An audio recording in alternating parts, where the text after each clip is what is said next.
about the food that we just experienced in the wonderful and hospitable city of Indianapolis, Indiana?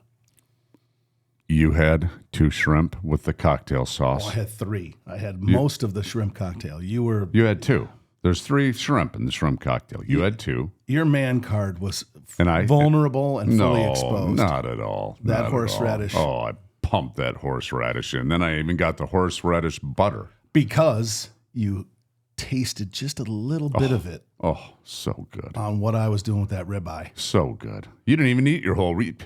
So we get 2 ribeyes, and I gulp mine down, and I get to the end, and Joe's like, yeah, I'm not really hungry. It was a lot, man. It was a lot. You ate a quarter of it. The shrimp, the ribeye, the salad. Chopped BLT salad.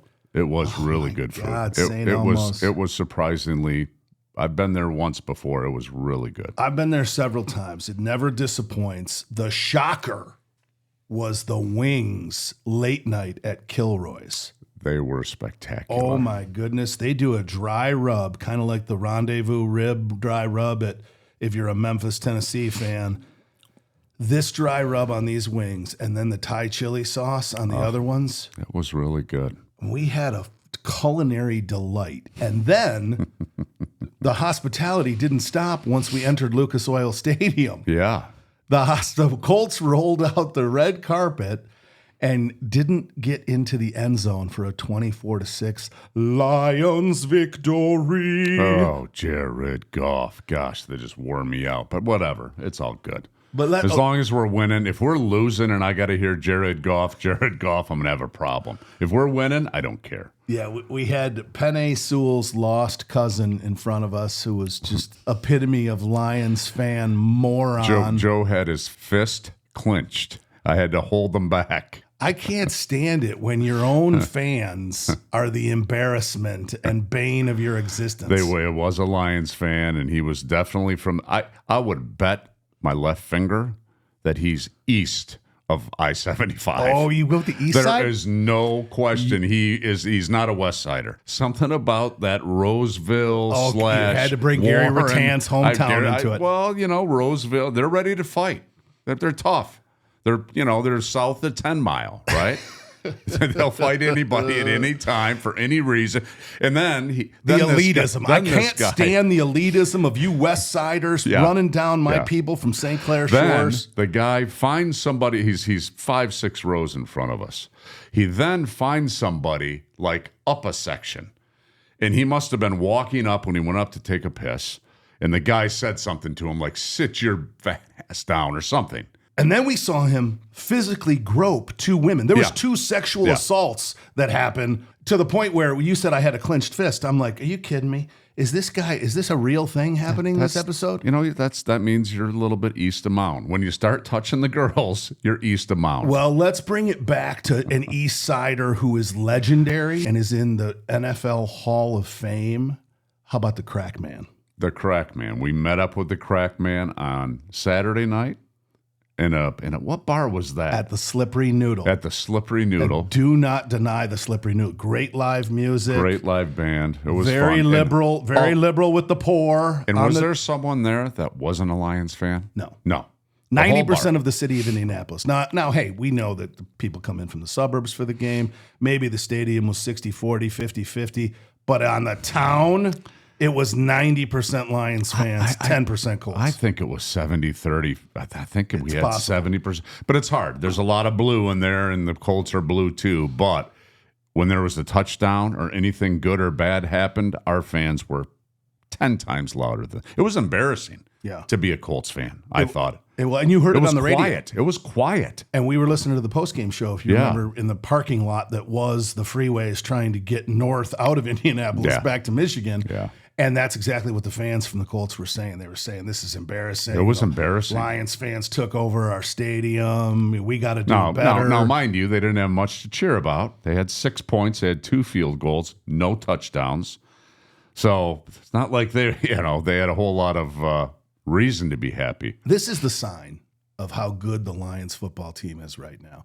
The quarterback for the Colts, who most people thought, well, he's mistake prone, he'll give up a big turnover. He did not. Yeah. He didn't give up a big turnover. He did well with his feet. He found some timely throws over the middle. He made some plays. The Lions got stingy in the red zone, forced the 2 field goals, and put them into some 4-down situations that they couldn't get over the hump on. And really, Lions didn't play great and still were pretty dominant, thoroughly beat them in all phases. You know, those are one of those silent killers. When you have 3 rookie offensive linemen starting, it just will get to you through a game. It just will. Maybe you'll have a couple good drives, which they did, but we stopped them. We did. We stopped them. We said that we talked about the crack man. We go to the pregame. Yeah. It's open season for the tailgate. Great drink, great food. The crack man singing the Lions fight song in the shadow of Lucas Oil Stadium. Yeah. The entire atmosphere around this thing was Lions centric. I mean, from the word go when we entered the city of Indianapolis, it was even carloads of people with the Jared Goff chant. I mean, this thing has enraptured the whole NFL. If I was a Indy fan, I'd be embarrassed. It was unbelievable how quiet they were. Right? Weren't they? Just quiet? I guess they didn't have a whole lot to cheer about. We've already talked about that. We own that stadium. That's for sure. Even Jack Fox got a few bombs off, and we met his father at the tailgate before. Very nice guy. Very nice guy. Jack Fox, the punter for the Lions, making $11.3 million a year. Is there a better job in the National Football League? And by the way, did you know that Jack Fox... He makes $11.3 million a year. On a 3-year deal, not a long-term deal. He's worth it if you had to punt a lot, but when you don't punt... The one was 70 yards in the air. Yeah, no, he's good. He's really good. And then we were watching He's averaging 48.7. And then we were watching him in the pregame, his coffin corner punts. He punts them over, holds the ball differently. Yeah. Kicks a different part of the ball for a shorter kick. Yeah. Did you know that he also threw 18 touchdown passes his senior year as a quarterback in St. Louis, Missouri? The fake punt, which Dan Campbell loves. We all know Dan Campbell likes to roll the dice. Yes. He's got a weapon there too. And he's never used it. Has Jack Fox thrown? Maybe once. I think he has. In the preseason to Vaki, I think they had a fake punt. Exactly. Yeah. Yeah.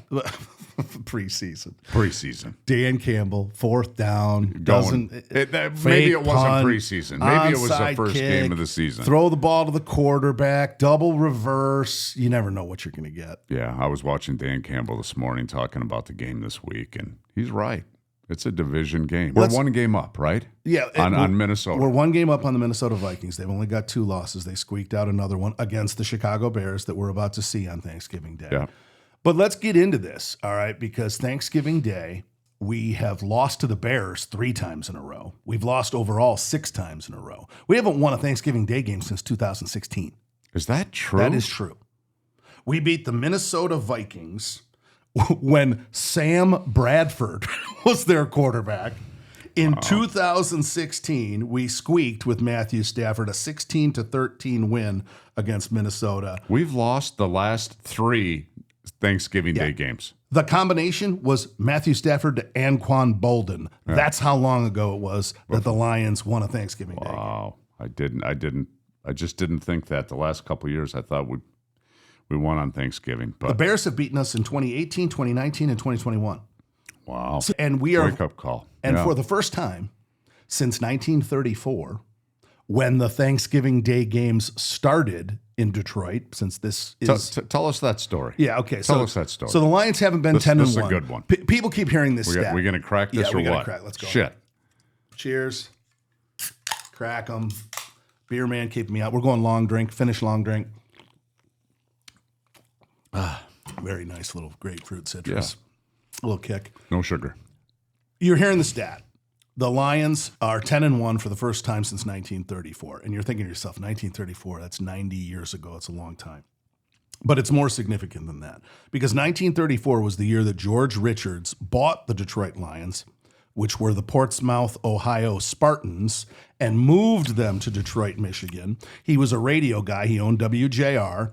and he had a bunch of radio buddies over at NBC, and he cooked up this whole promotional idea to do a Thanksgiving Day game. This was his innovation for the National Football League in 1934. His Lions were 10-1. Now they're playing on Thanksgiving Day. It's nationally radio broadcasted across the country, and it becomes a big deal that we continue on to this day. Lions were playing at U of D Stadium, and they lost to the Bears. Really? You want to talk about the coincidence? They lost to the Bears 16-3. The Lions were 10-1 that year. The Bears went on to finish that season undefeated. Lions didn't even make it because you only had one team from your division that would make it. Lions didn't even make it. The next year in 1935, the Lions win the World Championship, the first National Football League championship. Of course, the Lions won 3 more in the 50s. But on that team, there was a guy named Ernie Cadell. Never heard of this guy before. 34, 35. In 1934, he led the Lions in rushing and receiving. He was top 10 in the NFL in rushing and receiving. He did that again in 1936. Only time that's ever happened is Frank Gifford. Rushing and receiving, leader of a team and top 10 in the NFL. Ernie Cadell from Stanford played for Pop Warner at Stanford and becomes a big deal in Detroit. As you've noted many times back then, guys had to get a job. Mm-hmm. He worked at General Motors in the offseason. They ended up promoting him to sales. And at the end of his very short 8-9 year career in the National Football League, he gets a car dealership in Roseville, California, Roseville Chevrolet. And in 1971, he sadly passes away, had Alzheimer's, and was one of the first in the 1980s guys who they thought might have gotten this from concussions because he was in perfect health as a 71-year-old and died of Alzheimer's disease. You know, we talk about that all the time. If we had to wear a leather helmet, I don't know if it'd be better or worse. You wouldn't lead with your head anymore. That is what is commonly, when you watch rugby. Yeah. A tackle football game. Yeah, rugby is nasty. It is nasty, but they don't have the head injuries that we have because they don't use their heads as a battering ram. Some do, though, still. I saw 3 broken noses in one. My son had a rugby game, and I saw 3 broken noses in one game. The guys are still leading with their head. They're just not like football, though. It's different. The part that football players have wrong, and you've mentioned this many times, is that guys are starting to move their head left and right of the target to not have that concussive blow. Where we do it wrong is the running backs all lead with their head, and then if you don't get as low as them or lower, you're going to get the penalty. And you're going to be out leveraged in the scenario. So everybody's trying to drop lower. When there was a call in the Colts game where the fans were all screaming for a call. Hey, if Jared Goff is going to slide at the very last second and a guy is just on a parallel plane to hit him and he drops into the hit, there's nothing a defensive player can do. I agree, but they call that a lot. I know. Against the defensive player, and a lot. They especially call it when Patrick Mahomes does it. Oh, my gosh. It doesn't matter if he slides at the last second to make sure that the helmet hits his helmet. Yeah. He literally will put his helmet in the way of a helmet to get a 15-yard Well, now they're getting smart, the quarterbacks. They're faking the dive. He did that. Right? He go did that like this, you go like this, and everybody lets off, and you keep going. The Carolina Panthers were in good shape to pull off a massive upset, and Patrick Mahomes did the little fake at the sideline. And kept going. Yeah. Didn't slide. So we've taken you back in history. We've told you about our trip to Indianapolis, the madness that ensued in the Lions' 24-6 victory to go 10-1. And now we move on to more madness, more chaos, because in this weekend of tomfoolery, pun intended, we had major shakeups across college football, especially in the Southeastern Conference, where 3 teams found a way to lose, and now the whole thing is tossed up in the air, and we'll see what happens with this college football playoff. Yeah. So talk to me about who you've got in your bracket. What was your biggest surprise, and who do you think sits in the best positions? Well, obviously in the best positions are Oregon, Boise State, Georgia, and Miami. They get a bye, right? That's simple. I still really like Tennessee. I think Tennessee's going to make a run. I actually have them winning it. You have the Tennessee Volunteers finding a way. Now after I've not, my preseason predictions were a little off. You're allowed to reset the calibration. I need to reset, but I think Tennessee's going to make a run. I think they got a great quarterback, got a good defense. Just looking at the teams that are on there. That's Josh Heupel, the 2000 national champion for the Oklahoma Sooners. Oh, I know. So he's got some experience winning natties. What was he a quarterback? Oh, yeah. Yeah, he was a quarterback. Yeah. For them, right? Yeah. And he beat Chris Weinke, the Florida State quarterback, when they were, double-digit dogs, and Oklahoma rolled in there and put the stomp on them. Yeah. Obviously Alabama, 3 losses, right? I don't see it. You don't see Alabama getting in at all? I don't. Well, first of all, they got to beat Auburn. Remember, we just did our rivalries episode. The rivalries week is upon us, right? We had a couple of them last week, this past weekend. Now we've got the big weekend for rivalries. And they're all going to be playing each other, right? Auburn, Alabama, we've talked about, how crazy that rivalry has been over the years. But they're all going into these.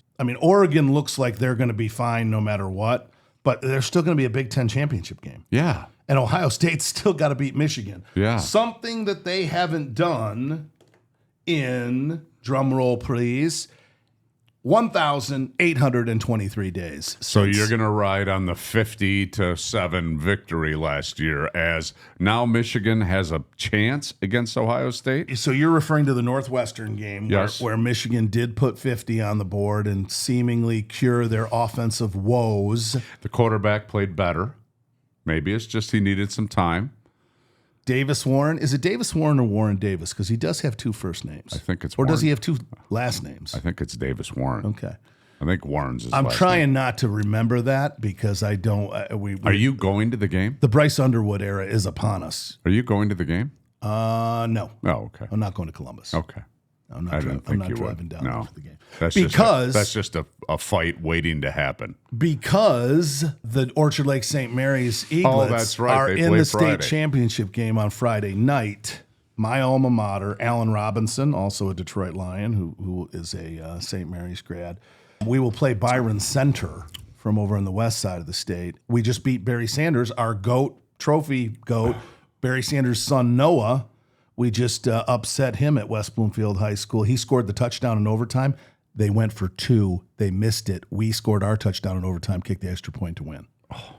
Why would you go for 2 when you're first? If you're the first one, you kick the extra Maybe his point. Kicker was hurt. I don't know. I don't want to throw shade on a coach. I don't know anything about his kicker. I don't know if he was hurt. I don't know why, though, you'd go for 2. But, congrats to Noah Sanders. Looks like he's a D1 running back getting ready for his next stop. And Barry, his father, we're going to talk about him. Yeah. The Lions GOAT list that we'll come back to here. Okay. So that's why I'm not going to Michigan, Ohio State, but let's get into it. Michigan, Ohio State. What does Michigan have to do to get a win in the big game? My opinion, I don't think there's a way they can win. No way. No. In a rivalry where they've been double-digit dogs before and won. Not this year.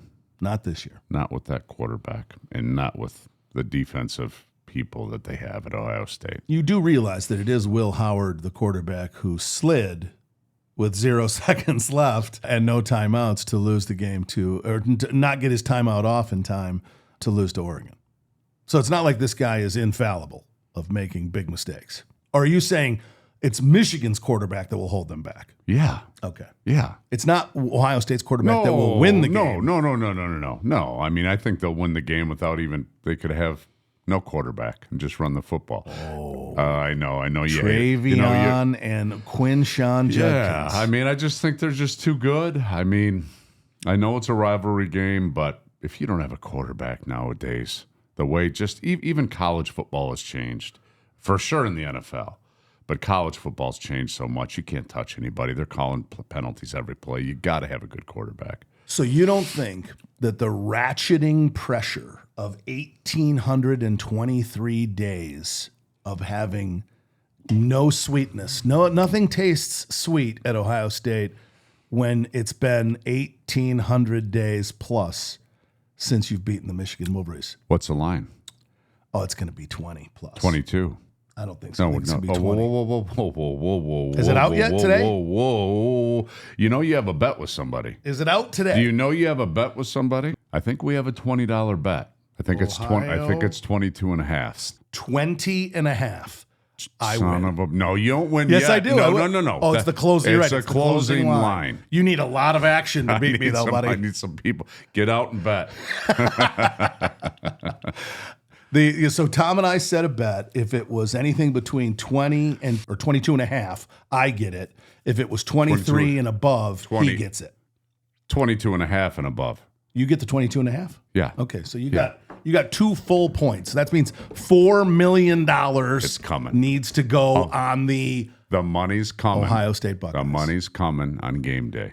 It's going to be bet on Ohio State. So I do think That's a lot, though. 22 and a freaking half. I think Will Johnson will play in this game, our corner who's been out for about 5 weeks. Okay. I think he'll shut down Jeremiah, which now puts, as you said, the running game on full display. We've got the front 7 to stop their running game. You do. If we sell out to stop the run and Will Johnson can lock down Jeremiah, then it's whether or not we can stop Egbuka on the other side. God, they got so many tools. Yeah, they do. They're just so wealthy with skill position They're players. just good. They're just good in their defense. I don't know. God, it feels like they've got 15 players in that team that are going to be in the NFL next year. Are we at the reckoning of Michigan needs a blocked kick, something crazy? Yeah, I mean, and it's got to sure. happen early so that the pressure gets ratcheted up in the second half. Even like last game we were watching, the Ohio State game, and they shouldn't have been in that game. They should have been down 14-0, right? Then all of a sudden there's a botched snap to the punter. Mm-hmm. Then there's a bad penalty. There's bad penalty, and then there's a kick return or punt return for a touchdown to the house, and it's over. Yeah, it was over. That guy's the difference maker. Caleb Downs. That game was not a 3-4 touchdown game.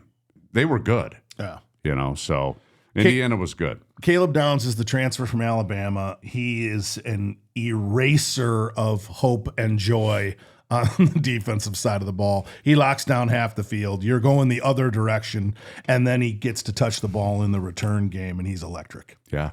They've got a lot of talent, and it just keeps coming. And it's at home. The line is probably accurate. It's probably a 3-touchdown game.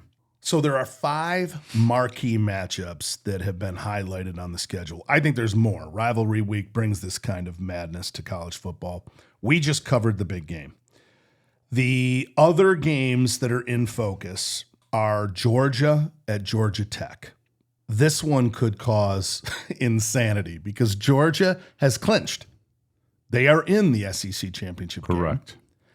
If they lose to their cross-state rival Georgia Tech, okay, which is not unheard of in this rivalry, again, a 3-loss team would have clinched the playoff for the SEC. And then the Texas versus Texas A&M, the night game, the last of the 3, or the last of these next 4, is the other game that we have to look at for the SEC. Texas obviously has they'll be the favorite, but they're going into Kyle Field. And if you've ever been a fan of college football, you know the 12th man. Yep. And you know what can ensue there. And this is not a half-ass Texas A&M team. I know that they lost to Jordan Hare. It's not a half-ass Texas team. No. I know they lost to Jordan Hare against Auburn, but lots of people have lost to Jordan Hare against Auburn. That's also a tough place to play. So Georgia Tech. Brent Key is the coach at Georgia Tech now. When he played at Georgia Tech, he was 3-1 against Georgia. Really? And last year, in his first year, he only lost by a score. Okay, yeah. So this rivalry has tightened up. And if you've watched Carson Beck this year. Oh, dude, he's thrown. You know. No, it's not even this. It's this. I mean, he's had some great games very recently. But the whole first half of the season was question mark. Just look at the Lions games. God, you can't look at the Lions games because Goff threw 5 picks in one game. You cannot turn the ball over. And we were talking about this too. You see Goff the last couple of weeks. You see how many passes he threw away?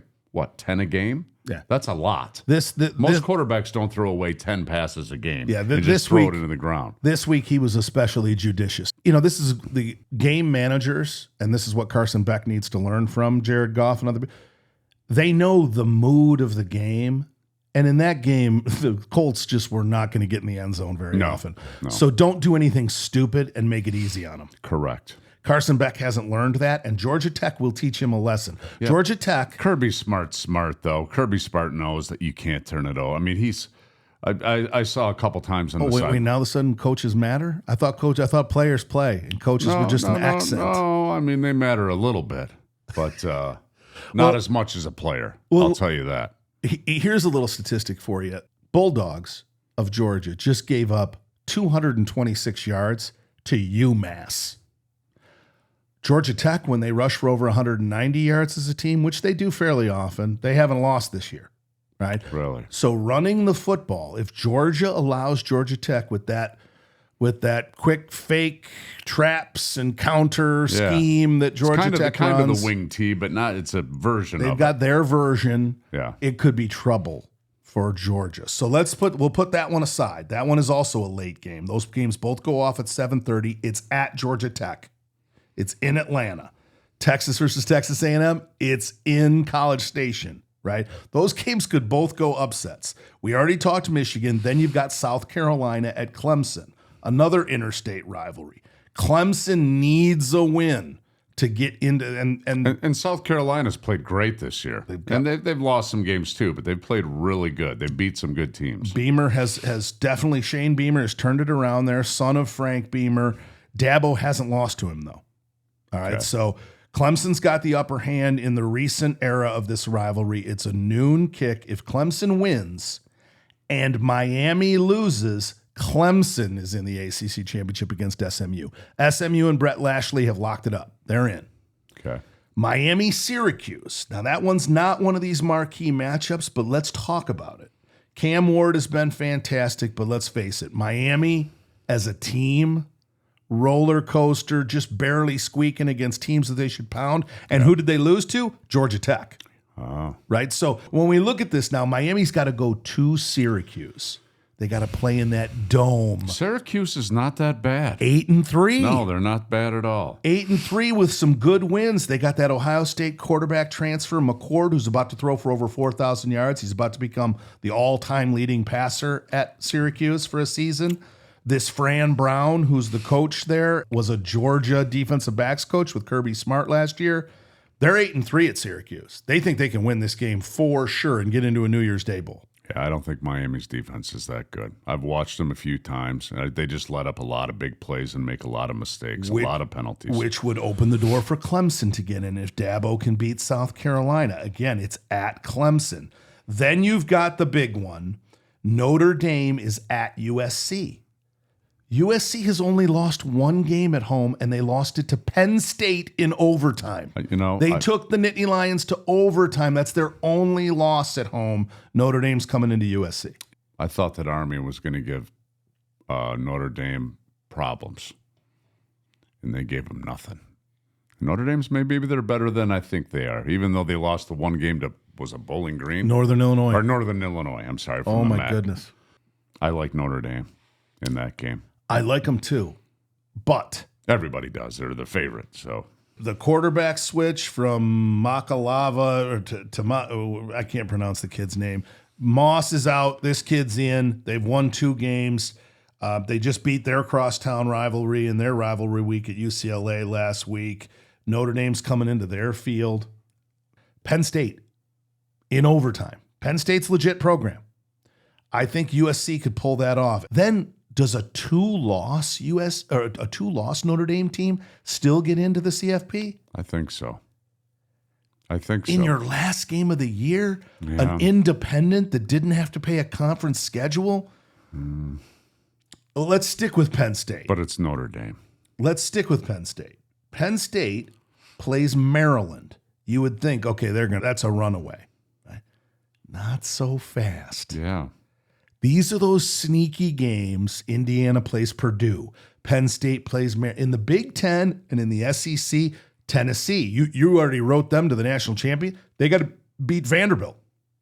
Vanderbilt's no joke this year. Yeah. There's going to be one of these games. Do you ever sit back and think, if you look at the NFL, even if you look at college, there used to be blowouts all the time. Like when you played for the Washington Redskins, because you had the same guys on the team, or the Pittsburgh Steelers, they would blow out a couple of three quarters of their games were blowouts. They'd win 30-3. You don't see that anymore. No. They're all 24-21. No, they've achieved parity in the NFL. Yeah, exactly. A lot of parity, a lot of good players. Every team has the same amount of money in the NFL. Where are you going with this? I'm going with this in college. NIL. Now they've got the NIL. So a shitty team, like you said, these coaches are leaving and they're taking 15 players with them. That's a good point. It's so hard to gauge where a team is going to end up. And you got situations like we saw for the University of Michigan this week where a billionaire, Larry Ellison and Dave Portnoy and a bunch of other rich guys step in and say, you know what? We're going to correct this 500 season garbage. Pay him. Yeah. We're going to get Bryce Underwood, and that's going to be the domino effect to 9 other recruits. Do you know that? Is that who paid him? That's what, all the press says that Portnoy and a few guys got the number up to a certain point, and then Larry Ellison, whose new wife went to the University of Michigan, is a big Michigan fan, convinced him to drop the real money and kind of double what was up for Bryce Underwood. So is there a limit in NIL? There's no limit. It's market value. You can pay somebody $20 million. It's coming. So yeah, as I know it, Ellison came in and put the cherry on top of that sundae for Bryce Underwood to create the ripple effect. And now it's like 8, 9, 10 recruits are following. Yeah, you were telling me that. And they're top-notch recruit. And they were they going to LSU also? One of them was. One of them, but the other ones. I think a receiver flipped that wanted to catch balls from Bryce Underwood. Yeah, makes sense. Yeah, that's the world we live in. It's instant gratification. I'm not going somewhere and riding the bench, or I'm not going somewhere where a quarterback can't throw to me. Your interesting point, though, is how it's going to create parity, because one billionaire, which many schools have an alum that's worth a lot of money, and before they die want to see a run for a big bowl game, right? You're going to have people, instead of giving their money away to their church or their chamber of commerce at the end of their life, they say, you know what? I'd love to see the Oklahoma Sooners raise that national championship trophy. So you'll pay Jared Goff $45 million a year to play in the NFL, but you're not going to play somebody $20 million a year to play for Michigan? Oh, it's happening. It's happening. Yeah. I just thought of that. $20 million's coming. That's coming. This is the first year. It's in the mail already. There's a stamp on it. Yeah, the next Underwood that comes out's getting 20. Somebody's getting 20. And can you imagine, like, if they actually did have name, image, and likeness value? Like, imagine if Bronny James was a football player. Yeah. Holy shit. Yeah. You know what I mean? Imagine if a guy who, like, somebody's son, like this Manning, what is the Manning kid getting right now? Now, I know the Manning family doesn't need money. I thought it was $5 million. Yeah. And I know they don't need the money. Yeah. So they're not going to be probably the prototypical family that's going to leverage the hell out of the University of Texas for him to get more and more money.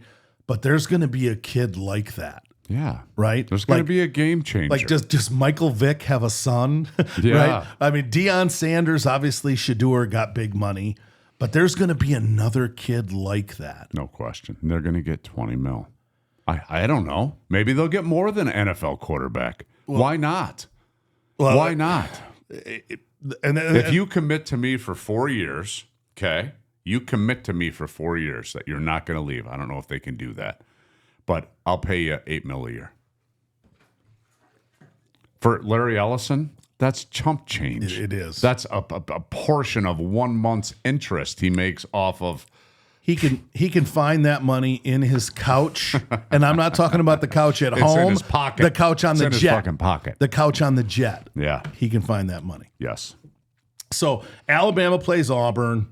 Ole Miss plays Mississippi State, the Egg Bowl. We talked about that in the rivalries episode.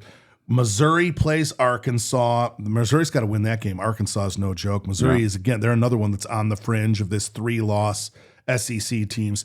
LSU plays Oklahoma. Of course, Oklahoma pulls off the big upset, giving Alabama their third loss. Whooping. And it was a stomping. They got 3 points. I don't want to hear any of your, there was so many bad calls. They scored 3 freaking points. Yeah. All right. It wasn't like they were close. It's kind of like in the Indy game. Truthfully, there were some bad calls. There was the mystery call. Ryan Williams, that was a touchdown. Yeah. There was all that stuff that happened, illegal man down, illegal hands. But Yep. That had nothing to do with the outcome of the play. Correct. So I'll give you that one. The Texas A&M Texas game is the late game. Vanderbilt plays Tennessee. That one's very interesting, more interesting than it's ever been. Not just because of Tennessee's situation. Vanderbilt's better.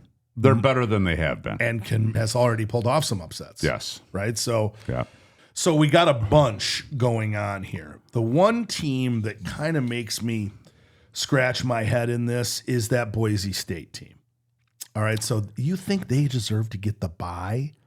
I know how the rules work. If the group of 5 is at a certain number and all the rest of the teams have 3 losses, the group of 5 team gets the 4th slot as the bye. I get that. I understand the structure of it.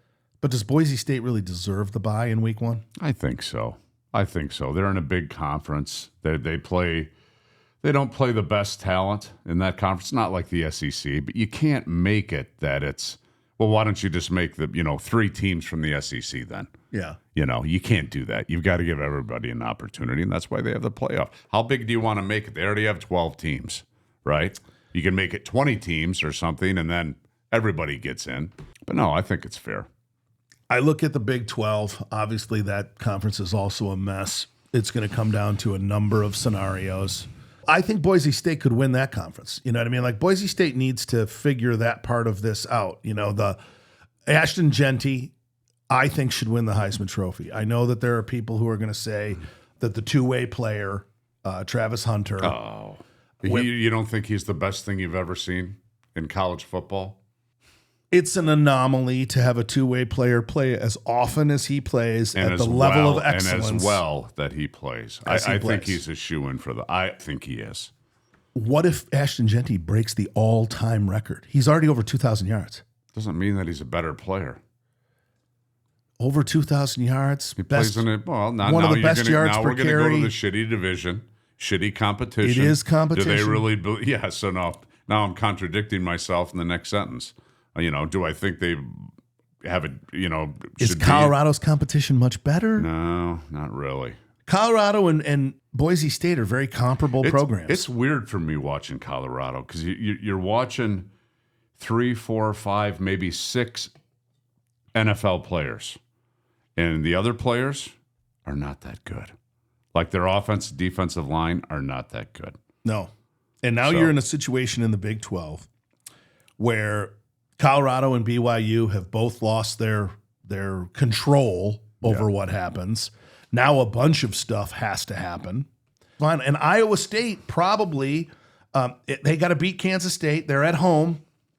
But that's no easy. Kansas State is a legit team that's got a history of winning these kinds of games. Well, even the Big Ten championship. I mean, who's Penn State play this week? Penn State is at home playing Maryland. They're at home. And they got to roll. If Penn State can't win at home against Maryland, if they let Maryland sneak up on them, that's the same thing with Indiana and Purdue. When your in-state opponent is as bad as Purdue has been this year, you got to do it. Yeah. You got to close it out. I don't think Penn State's that good. I like their defense. God, they got a lot of weapons on offense, too. They got great running backs. I just think they're going to be lacking at quarterback when you have to have it play. Arizona State plays Arizona. Arizona State, and that's at Arizona. Yeah, but that's State, a must-win. I think that Arizona State's going to whoop Arizona. Their middle linebacker's out. He was probably one of the best players in their conference.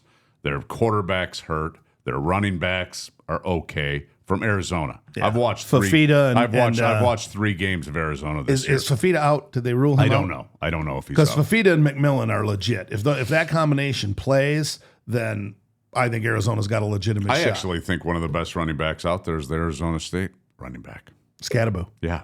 Oh, he's a beast. Yeah, he's a beast. He's different. Yeah.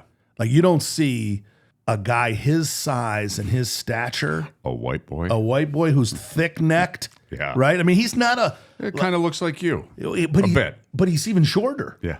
Right? I mean, usually... Yeah, but running back, short, tall, doesn't mean shit in football. It's true. Especially in sports. We're kind of in a post-racial era, right? White, black, who gives a shit? But at the running back position, right? Or DB. You'd be a dumbass if you didn't recognize that there are several white guys and not very many just several in the entire National Football League. So when you look at a guy like Scattaboo, you do look at him and say, okay, that guy's different. And he's just built different, right? Yeah. McCaffrey is this little ripped up ball of anger.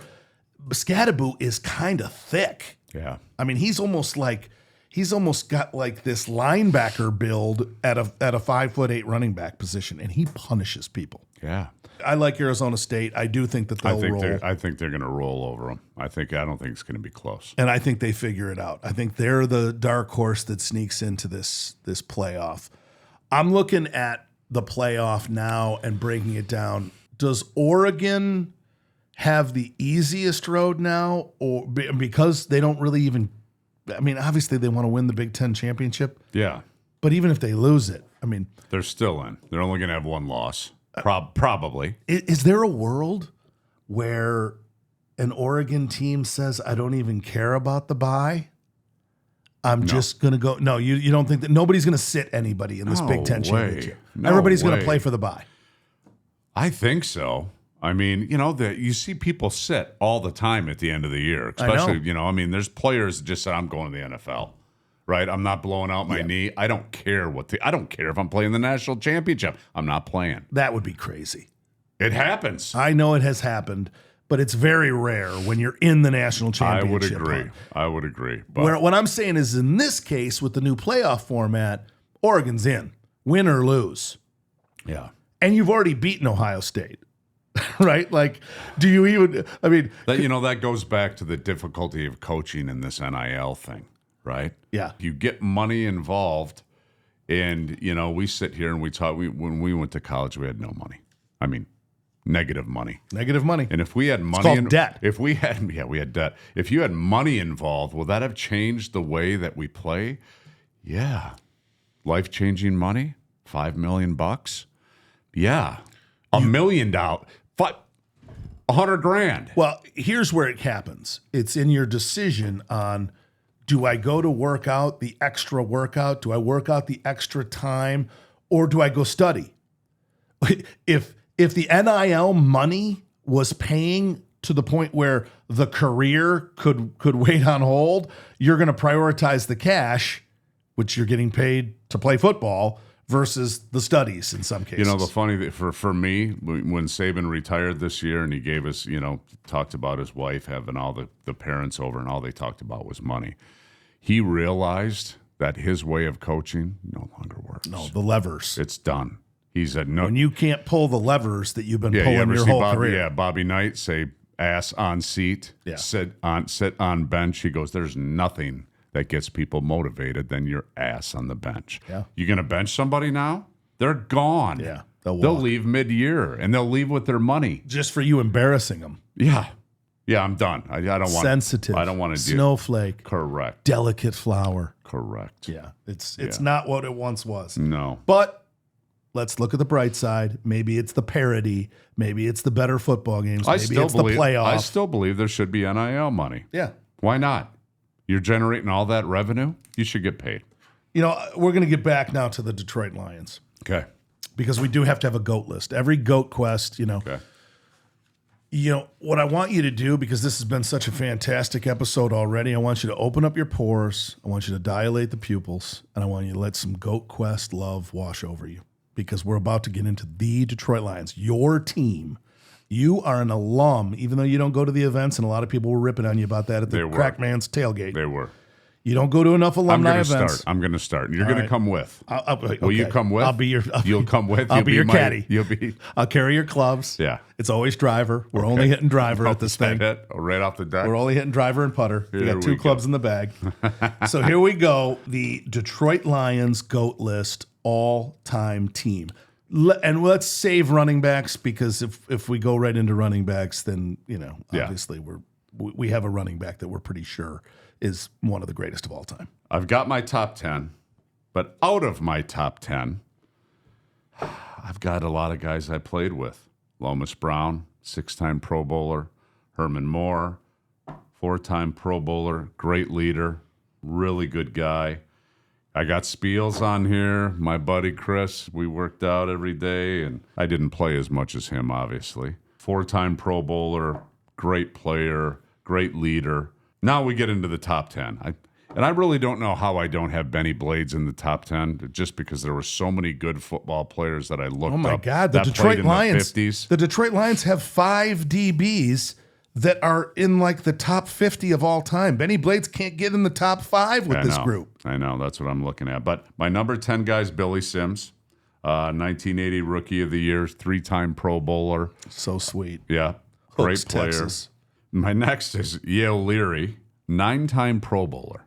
Amazing. Went to the Pro Bowl 9 times. That's me. Took 2 years off in the prime of his career to go fight in the Korean War and came back and won a world championship. A lot of guys did that, though. That was just part of life. You know, if you were called to go, I would have went to war in 2 seconds. Called to serve. If I was called to serve, I would have been gone. The next guy is Charlie Sanders. He was actually a coach when I was there. He was a tight end coach, 9-time Pro Bowler. Best tight end in Lions history, no doubt. Not best tight end in Lions, and a super guy. Great locker room guy, too. My number 7 is Alex Karras. He was on the All-Decade team, 4-time Pro Bowl, and he played D-line. Oh, yeah. Fought famously, fought Dick the Bruiser at the Lindell AC at the downtown. Lindell AC. I've heard that story before, and too. got suspended with Paul Hornung for gambling on football, another huge controversial scandal. Yeah. My number 6 guy is Dick Night Train Lane. He's in the Hall of Fame, All-Decade team. He was a 6-time Pro Bowler. In his rookie year? Yeah. Intercepted 14 passes, which was a record. Like, it might still be a record. 14 passes in his rookie year, Dick Night Train Lane. But that's my kind of number 10 to number 5. Why don't you take some? I love the Yale Larry. I mean, Dick LeBeau was one of the interception leaders. Jack Christensen is widely considered one of the best defensive backs, maybe the best safety. Joe Schmidt at linebacker wins an NFL MVP award. I've got him as my number 2 May guy. he rest in peace, passed away earlier this year. Yeah, I got to meet him a couple times when he was older. Fantastic. He used to come, they'd go out at halftime, the games. Legendary football player. Barry Sanders had an offensive lineman, Kevin Glover. Oh, yeah. Kevin Glover's another great lineman. If you go all the way back, Lou Creekmer and Dick Stanfield. Creekmer was the first one to have his offensive lineman to have his jersey retired. Bobby Lane is the greatest quarterback in Lions history. Let's say that so that the heavens... Jared Goff. No, we want the heavens to hear this so that the curse is diminished and maybe broken and flushed down the toilet. I think the curse is gone. Bobby Lane was the greatest quarterback in Detroit Lions history. They also had Dutch Clark, who I mentioned won the 35 World Championship in 1935, by the way. Just wonderful. The city of champions. Did you know that Detroit was the city of champions in 1935? No. In 1935, the Detroit Lions beat the New York Giants 27-6 to win the World Championship. The Detroit Tigers won the World Series. The Detroit Red Wings won the Stanley Cup. Joe Louis was heavyweight champion of the world. The 100 and 200 gold medalist was Eddie Tolan from Detroit.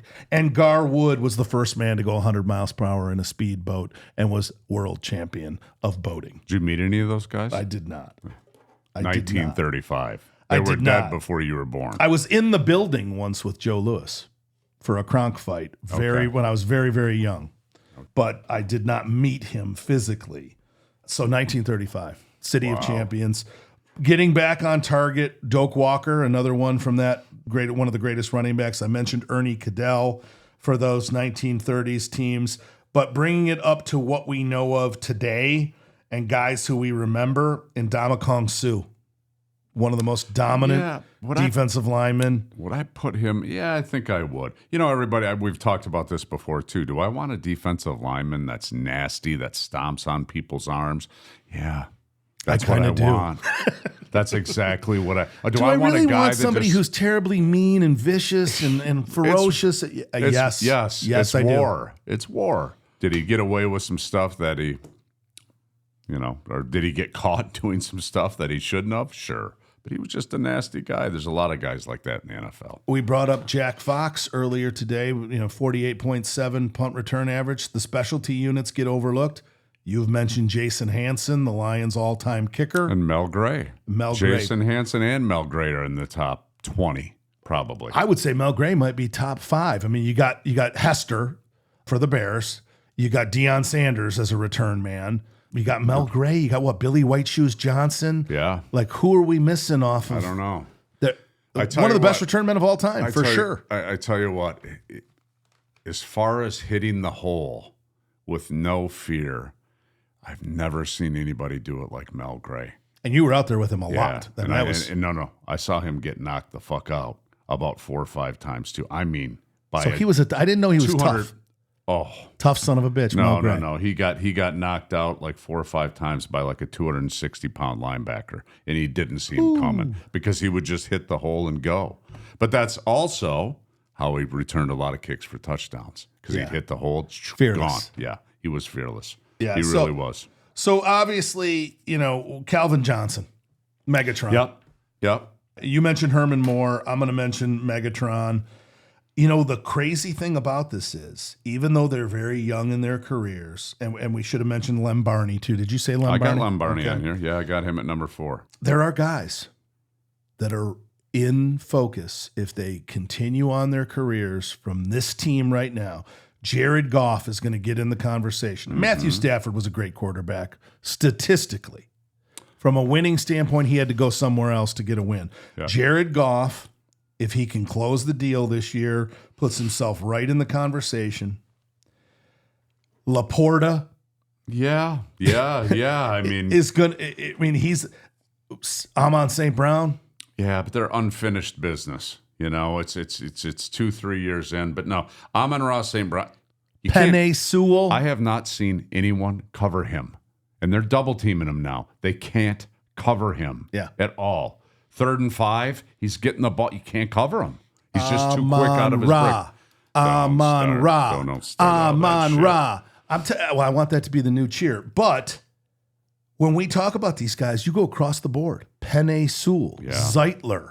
They've got guys that could easily be in the conversation at every position right now. Kirby Joseph. Brian Branch. Look at our list. Look at our list of back when they won all the championships. That's how you get on the list. Oh, yeah. You win championships. You don't win championships. You don't go to Pro Bowls. You're not on our list. Will Aiden Hutchinson make it back? Will Aiden Hutchinson make it back for the Super Bowl? No. They won't allow it, or he won't make it back? I don't think he'll make it back. You don't break your leg and come back in 5 months. I just think it'd be tough. You're talking about mere mortals. I'm talking about a Detroit Catholic leaguer named Aiden Hutchinson. Yeah, I know. Does Hutch get back? No. I already said no. You want to ask me a different way? I want you to say it differently. But I do have somebody that didn't win, Calvin Johnson. Oh, Megatron. I have Megatron at number 3. He was amazing. Holds NFL record for receiving yards in a season, 1,964 yards. That's a record. My goodness. Still holds it. 6-time Pro Bowler. I got Joe Schmidt at number 2. I mean, I didn't watch him. I've read about him, and I've met him, and I've talked to people that have played for him when he was coaching, and they said he was just the best. The best. A linebacker that wins MVP of the whole league. It just doesn't happen anymore. Yeah. 8-time All-Pro, 10-time Pro Bowler. And then obviously at number 1, I got Barry. Barry. Barry Sanders is probably the most exciting human being that has ever set foot on a football field. It's him and Deion Sanders for me. Now, if you watch the old time tapes, and if my dad was sitting here, he'd say it was Gale Sayers from the Chicago Bears, who also returned kicks and did amazing things. But most exciting football player I've ever seen is Barry Sanders. He's kind of like one of those movies like Shawshank Redemption. You see it and you have to watch it. You see, every year you get those reels. Then when you see Barry, you just don't get sick of them. They're just moves and situations that no one else can make happen. Yeah. Just how he flips, how he gets into a tackle, gets out of it, jukes 2 guys, and goes for 50 yards. Nobody else can do what he did. I've never seen somebody, to this day, right now, that could make a cut laterally and actually go backwards to go forwards. I mean, when he ran, he was like this tall. Literally, he was this tall when he was running. When he'd make a cut, he was this tall. He wasn't that tall anyway. But when he made a cut, he just had his ankles. I don't know what the hell it was.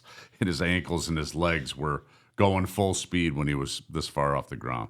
So there we go. Mount Rushmore I think what we've just said is that offensively, it's Barry Sanders and Megatron Calvin Johnson. We'll throw Bobby Lane up there as the quarterback. And defensively, Joe Schmidt, Dick Night Train Lane, Yale Larry, Alex Karras. I'll throw Spiels in there. Spiels, Chris had a lot of good plays, and he made a lot of people better too. And we won a lot of games with him. We didn't get to an NFC championship, but we made the playoffs a lot with him. Great leadership. Great leadership. Great human being. Yep. You let it wash over you, didn't you? Yeah. I could see you got immersed in it today. A little bit. The magic of GOAT Quest A little bit. was the little halo effect today. It might be the 8.5 hours in the car with you. Could be the long drink. No, it wasn't Could be the the long drink. St. Elmo's ribeye. No, it was me. The horseradish butter. It was me looking at the clock and saying, I've had enough Joe Goff. It could be that could happen in 30 minutes. You can get when I really turn it up. You can have enough Joe Goff in 26 minutes. I can dial it up. I can get two minutes. The bracket, I'm going to give you one last notion of this college football bracket. They could all lose, Tom. What are we talking about then? Every single one of those SEC matchups, Hell you look yes. at it, there's a realistic world where all those teams lose. Yeah. And it's 3 loss teams across the board in the SEC. And then it's be careful what you wish for, son of a bitch. You wanted a 12-team playoff, blah, blah. Now you got a bunch of teams with 3 losses and only 1 or 2 of them are making it. Do you remember when Alabama was so good that there was only 1, maybe 2 teams that could even hang with them? That's over. Vandy's in your That's kitchen. over. Yeah, Vandy's in your kitchen. Fucking Vandy. They're carving up the turkey knife. About Vandy? They got the turkey knife. Shit, we used to play the backups and beat Vandy. Now we got to play. So Tom's got Tennessee. I got to stick with Oregon because I had and Texas for the final game. That was what I picked in the preseason. I had Texas running the table, if you remember, after I thought they were going to lose to Michigan and then run the table. That didn't happen. But I did have them running the table for a national championship, so I'm sticking with my Oregon, Texas. Hopefully these brackets work out so that they would play in the championship. But I do like the way Ohio State is playing right now. I do too. I hope Michigan can shock the world. But there's a rising tide in Columbus, and Ryan Day has got that thing rolling like a wagon. Yeah. So we'll find out what happens. SMU, I think, is the dark horse. I think that they can play with anybody. They're kind of sneaking up on people. We'll see how that goes down. You heard who the GOATs are for Detroit Lions history. Please tune in again. You got us on Spotify, on Apple Podcasts, on Podbean. If you want to see us, you can share us on YouTube. You can tell your friends about us. We're on Facebook. Yeah, tell your friends about us. Like us, share us. Do whatever you got to do to get it out there. And let it wash over you. Like a good lotion, let it wash right over you. Dude, the GOAT Quest. Brandon, we got hats and T-shirts and belts. Oh. We're coming out with lotion next. And trophies. And Victor Kinney. We're going to get, we got a little trophy too. We got a little trophy also. We got Victor Kinney. We'll get a lotion. We'll put him on it. He'll have the GOAT Quest belt on and nothing else. Thank you, ladies and gentlemen, from another episode of GOAT Quest.